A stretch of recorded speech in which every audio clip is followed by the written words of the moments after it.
अहिंसा तीर्थ प्रणेता, अहिंसा तीर्थ प्रणेता, जय जय हो भारत गौरव, राष्ट्र संत प्रमुख सागर।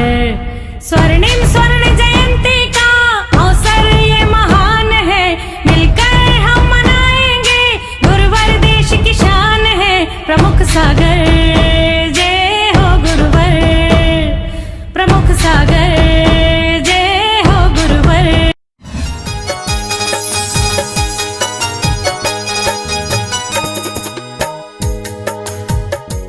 बदमाऊ आपके जीवन में सुख की भावनाएं हमेशा रहती हैं। संसार का हर आदमी चाहता है कि मुझे सुख प्राप्त हो। मंदिर आ रहा है तो भी वो सुख चाहता है, घर में बैठा है तो भी वो सुख चाहता है, व्यापार कर रहा है तो भी सुख चाहता है, नौकरी कर रहा है तो भी सुख चाहता है। संसार में हर आदमी सुख चाहता है। और हमारे पंडित जी छैडाला में दौलत राम जी कहते हैं कि सुख कार कहें सीख गुरु करुणाधार। सुख को कहने वाले हमारे गुरु ही होते हैं। एक बात का हमेशा ख्याल रखना, दुखी आदमी तुम्हें सुख के साधन नहीं दे सकता। बंधन में बंधा हुआ व्यक्ति तुम्हें बंधन से मुक्त नहीं कर सकता। बुझा हुआ दीपक कोई भी दीपक को नहीं जला सकता। कीचड़ में पड़ा हुआ आदमी कभी कीचड़ से तुम्हें मुक्ति नहीं दिला सकता।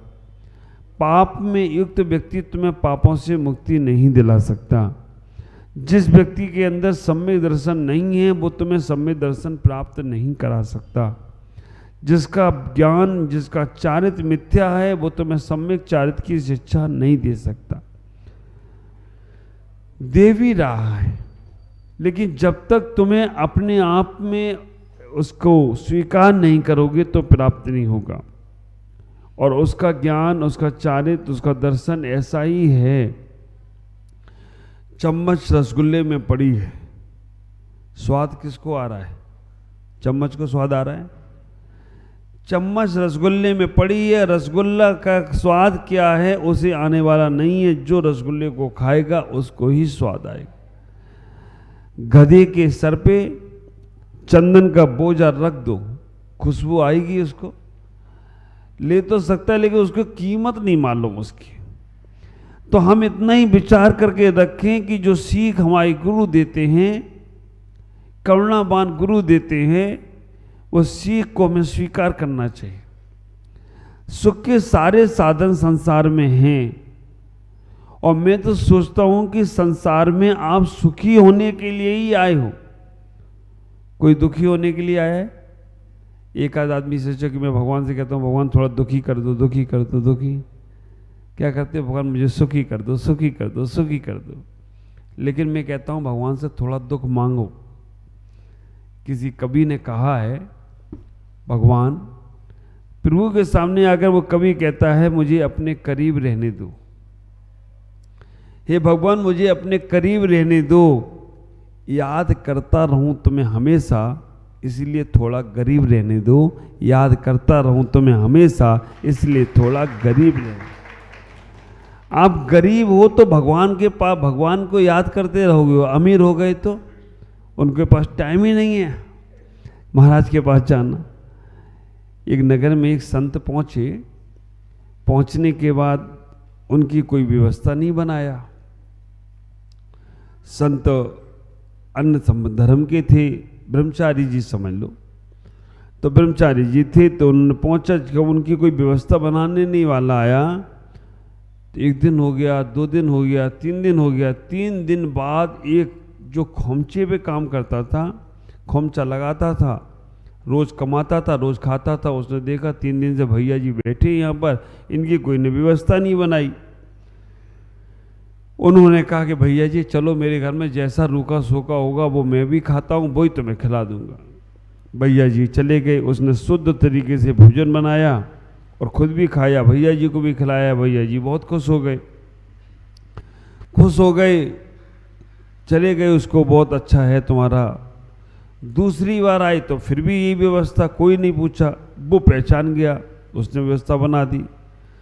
तो अब जब तुम किसी की सेवा में करते हो, लगते हो, तो वो कोई ना कोई तो आशीर्वाद या कुछ ना कुछ करता है। तो भैया जी ने कहा कि भाई तुम हमेशा संपन्न परिवार वाले जो नहीं कर पा रहे हो, तुम फिर भी इतना कर ले रहे हो, तो मैंने तुम्हारे लिए भगवान से प्रार्थना कर ली है कि तुम कभी भी तुम्हें आवश्यकता पड़े तो भगवान के पीछे वेदी में जाना। मैंने वहाँ पर 1 अंक लिख दिया है, केवल 1 नंबर लिखा है। तुम्हें जब भी आवश्यकता पड़े उसके आगे 0 बढ़ा देना, उतना तुम्हारा काम हो जाएगा। ठीक है। जाता था मंदिर में भगवान के पास, 1 अंक उसने जाकर देखा तो उसने उसके आगे 1 0 बढ़ाई। तो जो खोमचा पे बिक्री करता था, जो रुपया 1-2 रुपया कमाता होगा, वो 10 रुपये कमाया उस दिन। खूब उसकी आवक हो गई। थोड़े दिन काम चलता रहा, उसने कहा एक बार और बिंदी बढ़ा के देखी, 1 बिंदी और बढ़ाई, 10 की जगह 100 हो गए। अब तो दिन भर में 100 रुपये कमाने लग गया। उसके तो बल्ले बल्ले हो गए, 1 रुपया कमाने वाले को 100 रुपये कमाने लग गए। आखिरकार अब वो खोमचे से, थोड़ा पुराने ज़माने का किस्सा था, 100 रुपये में तो ठेला आ गया उसके पास, ठेले पे लेके माल बेचने लग गया, ठेले पे लेके सामान बेचने लग गया।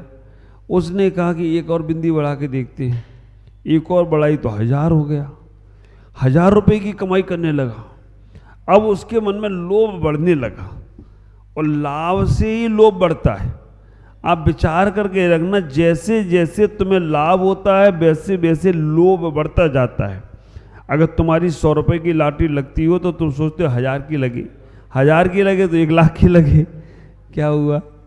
होता है ना, लोभ से लाभ होता है, वैसे ही लोभ तुम्हारा बढ़ जाता है। शेयर में तुमने पैसा लगाया और बढ़ गया, तुम देखो थोड़ा और लगा दो, है ना, तो बढ़ जाता है। तो उसको 1000 रुपये कमाने लगा। उसने कहा ये तो काम अच्छा है, हल लगे ना फटकरी, रंग चौका ही चौका। 1 बिंदी और बढ़ाई, 10,000। 1 बिंदी और बढ़ाई, कितना हुआ? 1 लाख की कमाई हो गई उसकी। उसने खोमचा, ठेला छोड़ा, दुकान खोल ली, कारखाने खोल लिए, 1 लाख रुपए कमा रहा है रोज का। बड़ी बड़ी फैक्ट्री हो गई, उसका नाम सर्वत्र हो गया। इतना नाम हो गया कि उसने तो कहा कि मैं तो बल्ले बल्ले हो गई, सब जगह वो काम करने लगा। और बहुत कुछ, पहले तो वो मंदिर आता भी था, टाइम मिलता था। जब उसकी इतनी कारखाने हो गई, इतनी कमाइयाँ हो गई, तो अब पहले तो रोज आता था। जब 1000 रुपये कमाने लगा तो हफ्ते में 1 दिन आया। लाख कमाने लग गया तो महीने में, सालों में कभी एक बार आ जाए तो आ जाए, नहीं आए तो वो कहता हमें काम हो ही गया मेरा। वो ब्रह्मचारी जी फिर आई, कोई नहीं पूछा उनको। 3 दिन हो गए, उन्होंने पूछा भैया एक यहाँ पर जो खोमचे वाला आता था वो दिख नहीं रहा है, वो कम से कम मेरी व्यवस्था तो बना देता था। आप विचार करके रखना, जैसी उसकी कमाई बढ़ी तो उसने कई कारखाने चालू कर लिए, कई उसकी दुकानें हो गई, शोरूम हो गए, हल्दीराम जैसा काम हो गया, हर जगह भुजिया चालू उसकी। अब हुआ क्या कि जब वो ब्रह्मचारी जी आए तो उसको कोई व्यवस्था नहीं, तो वो ब्रह्मचारी उन्हें, अरे वो खोमचे वाला तो आज तो पूरा नगर सेठ हो गया है, और एक नगर में नहीं पूरे आसाम में उसके शोरूम चल रही है, हर जगह उसका ही उसका काम हो रहा है। अब उसको तो मंदिर आने की फुर्सत नहीं मिलती। 3 दिन के बाद उन्होंने कहा कोई बात नहीं। ब्रह्मचारी जी ने पीछे से 1 बिंदी हटाई, क्या हुआ? कारखाने बंद। दूसरी बिंदी हटाई, दुकानें बंद। तीसरी बिंदी हटाई, ठेला बंद। ठेला बंद होते ही वो दौड़ा दौड़ा मंदिर आया कि भगवान क्या हुआ, इतना दुख संकट।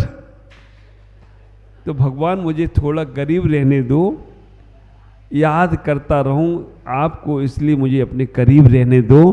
तो विचार करके रखना, जैसी बिंदियां कम हुई तो वो आदमी अपने आप मंदिर आने लग गया।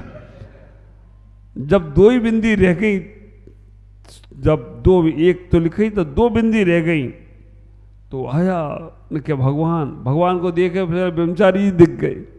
उन्होंने कि क्या हुआ? उन्होंने कि बिंदियाँ कम हो रही है। उसने कहा मुझसे गलती हो गई। आप विचार करके रखना, कितना भी संपन्नता आ जाए, कितना भी तुम आगे बढ़ जाओ, लेकिन 3 लोक के नाथ को नहीं छोड़ना, हमारे देव सास गुरु को नहीं छोड़ना, जो भगवत सत्ता है उसे नहीं छोड़ना, जो अच्छे व्यक्ति हैं उन्हें नहीं छोड़ना। हमेशा एक सूक्ति याद रखना, अच्छे लोगों के हाथ जोड़ते रहोगे तो बुरे लोगों के पैर पड़ने की तुम्हें जरूरत नहीं पड़ेगी। बुरे लोग भी तुम्हारे हाथ जोड़ें तो कोई आश्चर्य की बात नहीं। अपने से बड़ों के, अपने से बड़ों के, अपने से माता पिता के, गुरुओं के, जो अच्छे लोग हैं उनके सामने हाथ जोड़ने में कोई हमारा मन खराब नहीं होगा। लेकिन अच्छे लोगों से संपर्क रखोगे ना, तो बुरे लोगों की संपर्क अपने आप छूट जाएंगे। तो हमारे मन में सबको मालूम है, कभी कभी ये भी होता है कि बुरे व्यक्ति से हमें काम निकालना पड़े तो हाथ जोड़ना पड़ते हैं। वक्त पड़े तो बांका, गधे को कहे काका। तो कभी कभी हमें ऐसा करना पड़ता है कि हमारा काम बनाना है, अब वो व्यक्ति से हाथ जोड़ना ही पड़ेगी। लेकिन उसकी स्थिति वहीं तक रखो, उसकी स्थिति घर के चौखट तक ही रखो, घर के अंदर तक नहीं आना चाहिए। उसकी स्थिति केवल दिमाग तक रखो, दिल तक नहीं आना चाहिए।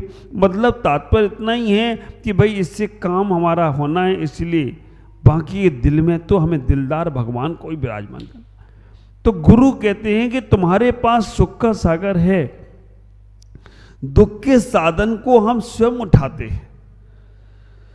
क्यों उठाते हैं? मन की चाह, मन की इच्छा, मन की महत्वाकांक्षाएं हमारे दुख में कारण बन जाती हैं। अभी हम ऊपर बैठे थे, स्वाध्याय चल रहा था, तो हमारी आराधना श्री माता जी कुछ पूछती रहती हैं। उन्होंने पूछ लिया, महाराज जी आप डिब्रूगढ़ नहीं गए, आप उधर नहीं गए, आपको कैसा लग रहा है? मैंने कहा ये मेरे भगवान ने कहा कि बेटा तुम्हारा संसार थोड़ा रह गया है, अब ज़्यादा घूमो मत, तुम जल्दी आ जाओ, मैं तुम्हें जल्दी मोक्ष ले जाने वाला हूँ, तो इसलिए उनका कल्याण छोड़ो, अपने कल्याण में लगो। तो मुझे तो अच्छा ही लग रहा है। भगवान नहीं चाह कि ज़्यादा घूमो मत, अब बहुत ज़्यादा घूमोगे। और ये भगवान तो मेरे गुरुदेव हैं, मेरे गुरुदेव ने जोराट में कहा बेटा वापस आओ। मैंने कहा जी गुरु जी, दूसरा शब्द नहीं बोलते अपन, क्योंकि गुरु जो बोल देते हैं ना, आप विचार करके रखना, सीख गुरु करुणाधार, है ना। मांगन मोना, मांगन मरना, मांगन बुरा है, क्या है वो, है ना, 2 लाइनें है ना। हाँ, मांगन मरण समान है, मत मांगो तुम भीख, मांगन से मरना भला, यही बड़ों की सीख। आप विचार करके रखना, मांगना है ना, मांगन मरण समान है, मत मांगो तुम भीख, और मांगन से मरना भला, यही बड़ों की सीख। तो सीख दे रहे हैं, सुकार सीख गुरु कहें करुणाधार। तो जब भी कभी कोई गुरु बात कहते हैं, बड़े हमसे कोई बात कहते हैं, थोड़ी सी अटपटी लगती है, लेकिन झटपट समझ में आ जाए ना, तो चटपट कल्याण हो जाए, तो कोई आश्चर्य की बात नहीं है। आप इस बात को ख्याल रखना। तात्कालिक ये सब लोग बैठे थे जोराट में, मुझसे हमने पूछा सबसे कि भाई तुम सबकी क्या इच्छा है? मैंने कहा इनकी भी ले लूँ, सबकी इच्छा है ना। तो आप विचार करके रखना, इच्छा तो मेरी गुरुदेव की चलती है, और गुरुदेव का आदेश आया कि बेटा आपको जल्दी आना है। तो मैं यही कहता हूँ कि जो कुछ भी हो रहा है संसार में, सब अच्छे के लिए हो रहा है। ये जीवन को समझने के सूत्र हैं। आचार्य यहाँ कह रहे हैं सीख, है ना, सीख गुरु करुणाधार। सीख का मतलब है शिक्षा, शिक्षा का मतलब है ज्ञान, ज्ञान का मतलब है नॉलेज, नॉलेज का मतलब है जानकारी। ये जानकारी, शिक्षा, नॉलेज, ज्ञान सब तुम्हें तुम्हारे गुरु दे रहे हैं कि तुम्हारे जीवन में क्या आना चाहिए। और गुरु भी कौन से हैं? करुणाधारी। अभी भजन सुनाया ना, क्या बोले? पाँव पकड़ लो झटपट, कल्याण होगा चटपट। अभी भजन में सुनाया, मैं सुन रहा था, मैंने कहा 2 लाइन लिख लेता हूँ। इनका पाँव पकड़ लो कस कस के, सारे संकट कट जाएंगे हंस हंस के। ये पंक्तियाँ उन्होंने कही थी। अभी मैं तो ज्ञान की खिड़की खुली रखता हूँ। बहुत अच्छा भजन सुनाया और मैं उसी पे बोलने वाला था, तो मैंने कहा ये काम में आने वाली है, ये भजन हम लिख लेंगे। पाँव पकड़ लो कस कस के, संकट कट जाएंगे हंस हंस के। पूरा सुन लेते तो तुम्हारा कल्याण ही हो जाता। तो आप विचार करो अपने जीवन में, ये सोचो कि जब गुरु को तुमने पकड़ लिया ना, अब किसी और को पकड़ने की जरूरत नहीं। गुरु को स्वीकार कर लिया ना, तो अब किसी को जरूरत नहीं है। देखो पहले के लोग जो थे वो छिपाते थे, कुछ ना कुछ छिपाते थे। तो पहले के लोग क्या होते थे, ज्वेलरी छिपाते थे। सोना चांदी मिल जाए घर में, वो तो छुपा छुपा के दीवार के अंदर, तिजोरी खाली, दीवार में से ईंट निकाल के दीवार में फिट कर देते हैं और बाद में दीवार लगा दिया, तो बस कुछ बात नहीं। चोर भी आके तिजोरी खोलेगा, दीवार तो खोलेगा नहीं। तो पहले के लोग ज्वेलरी छुपाते थे। फिर बाद में क्या किया लोगों ने, सैलरी छुपाना शुरू कर दिया। पहले ज्वेलरी छुपाते थे, फिर सैलरी छुपाने लग गए कि अभी पैसा मेरा कोई लेना जाए, तो सैलरी छुपाते थे। अब आज के लोग क्या छिपाते हैं, ज्वेलरी नहीं छिपाते, सैलरी नहीं छिपाते, आज के लोग गैलरी छुपाते हैं। गैलरी नहीं पकड़ में आज, तो गैलरी पकड़ में आ गई तो गई काम, तो पकड़े जाते। ज्वेलरी से ज़्यादा महंगी सैलरी और सैलरी से ज़्यादा महंगी मोबाइल में क्या है, गैलरी है। तो तुम्हारी गैलरी नहीं पकड़ में आना चाहिए, बाकी के सब कुछ आ जाए लेकिन पकड़े जाते हो। तो हमें इतना ही विचार करना है, ज्वेलरी से तुम बचे, सैलरी में अटके, और सैलरी से भी तुम बच गए। अब सैलरी का भी इतना महत्व नहीं है। अब क्या छिपाते हो, अब गैलरी छिपाते हो, और गैलरी छिपाने के कारण से तुम दिन रात परेशान रहते। कोई खोल ना ले, कोई लॉक खोल ना ले, कोई ये न कर ले, कोई वो न कर ले, तुम्हारा दिमाग पूरा गैलरी में चला गया। हमें इतना ही विचार करना। गुरु जो करुणाधारी हैं वो तुम्हारे जीवन में सब कुछ देने का प्रयास कर रहे हैं। गुरु तुम्हें सब कुछ देने का प्रयास कर रहे हैं, लेने की पात्रता पैदा करो। आपके पास अगर पात्रता है तो आपको मेरा देखना भी बहुत अच्छा लगेगा। आपके पास अगर पात्रता है तो मेरी मुस्कुराहट में भी आपको बहुत सारा ज्ञान हो जाएगा। आपके अंदर योग्यता पात्रता है तो मेरा चलना भी आपके लिए ज्ञान में कारण बनेगा। आपके अंदर पात्रता है तो कहूँगा मैं दूसरे को, लेकिन आपकी समझ आपको भी वो जीवन में परिवर्तित लाएगा।